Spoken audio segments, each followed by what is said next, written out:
Haifa அருகில் உள்ள தம்ரா சிட்டியில் 3 உயிரிழப்புகள் உறுதி செய்யப்பட்டுள்ளது.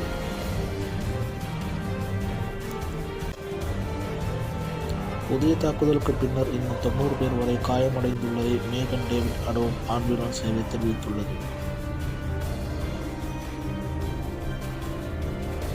பேட்மியான் பகுதியில் 60 பேர் வரை காயமடைந்தும் ஒரு பெண் உயிரிழப்பும் உறுதி செய்யப்பட்டுள்ளது. ரேகோவாட் பகுதியில் 30 பேர் இரானின் தாக்குதலில் காயமடைந்துள்ளனர் என்று டைம் இஸ்ரேல் தெரிவித்திருக்கிறது.